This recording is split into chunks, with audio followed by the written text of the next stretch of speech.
नमस्कार। आज की इस चर्चा में हम बिल्कुल सीधे उस मुद्दे पर आएंगे जो किसी भी फाइनेंशियल मार्केट का सबसे बड़ा गेम चेंजर होता है, और वो है हमारा माइंडसेट। देखिए, चार्ट्स, डेटा और टेक्निकल इंडिकेटर्स पर तो सभी का फोकस होता है ना? लेकिन आज हम शुभम नाम के एक डे ट्रेडर की इमोशनल जर्नी के जरिए ट्रेडिंग साइकोलॉजी की बिल्कुल गहराई में डाइव करने वाले हैं। तो चलिए शुरू करते हैं और देखते हैं कि एक्चुअली ये दिमाग ट्रेडिंग के दौरान कैसे खेल खेलता है। जरा इन शब्दों पर गौर कीजिए। ये मार्केट हमेशा मेरे अगेंस्ट क्यों जाता है? मैं हमेशा गलत टाइम पर एंट्री करता हूँ। मैं कभी सक्सेसफुल ट्रेडर नहीं बन पाऊंगा। आज का दिन भी पूरा वेस्ट हो गया। ये आवाज़ शुभम की है।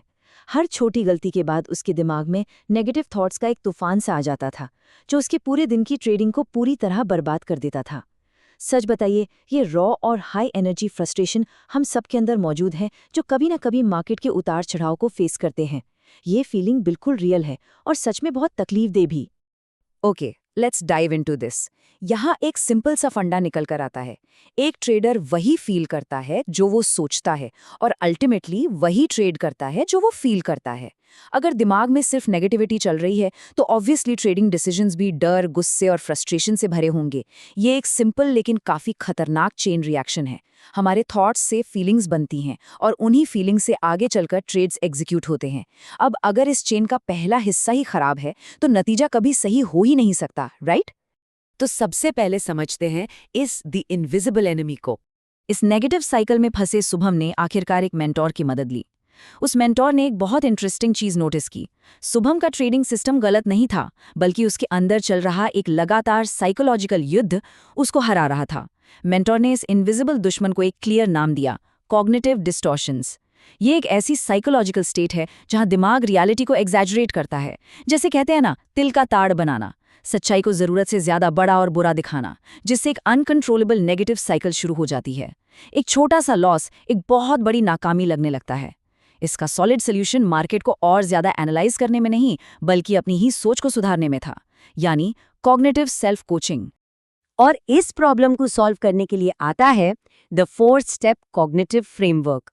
तो इस अनकंट्रोलेबल नेगेटिविटी को रोके कैसे?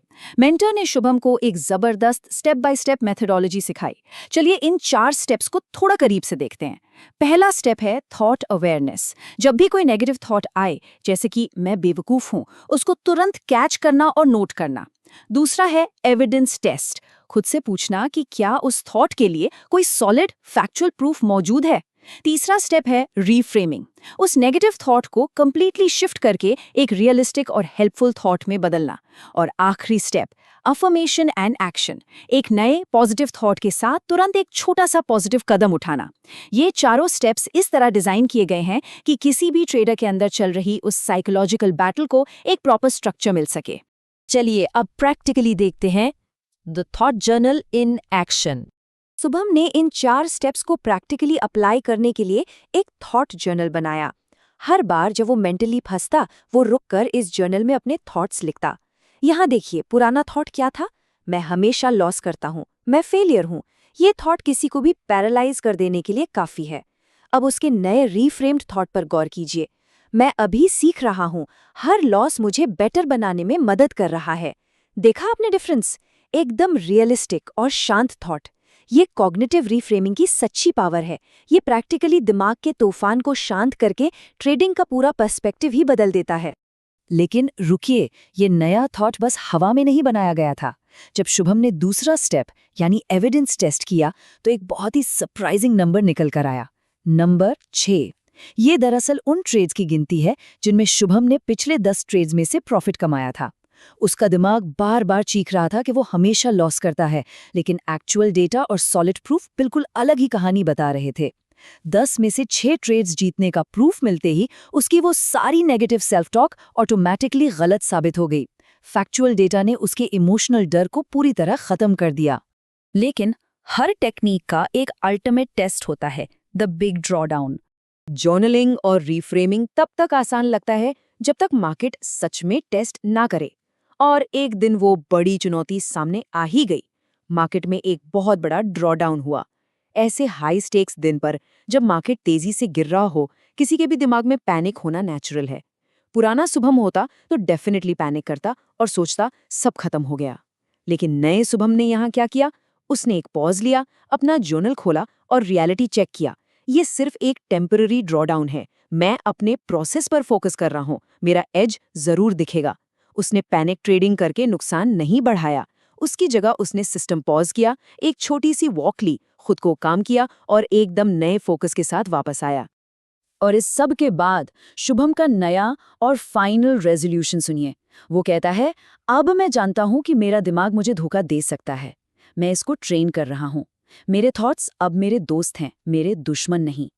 ये एक सीख चुके ट्रेडर की ग्राउंडेड और कॉन्फिडेंट आवाज है।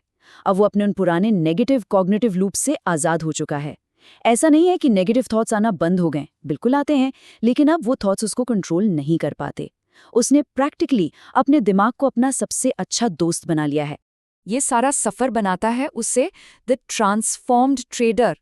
तो हमने देखा कि ये सिर्फ एक माइंड टेक्निक नहीं है, ये एक कंप्लीट ट्रांसफॉर्मेशन है। जब सोचने का तरीका बदलता है तो पूरा का पूरा ट्रेडिंग एक्सपीरियंस शिफ्ट हो जाता है। इस चर्चा को खत्म करने से पहले एक बहुत ही थॉट प्रोवोकिंग सवाल है हम सबके लिए। अगर सिर्फ अपने थॉट्स को बदलने से किसी के डायरेक्ट ट्रेडिंग रिजल्ट्स बदल सकते हैं, तो जरा सोचिए, आज एक आम ट्रेडर का वो इंटरनल नेगेटिव नैरेटिव उसको प्रैक्टिकली हर दिन कितना बड़ा नुकसान पहुंचा रहा है। इन हाई स्टेक्स एनवायरनमेंट्स में अपने माइंड को मास्टर करना और थॉट्स पर काबू रखना ही सबसे बड़ा एज है। माइंडसेट बदलिए और रिजल्ट्स खुद ब खुद बदलते नजर आएंगे। हमारे साथ इस विश्लेषण में जुड़ने के लिए बहुत बहुत शुक्रिया।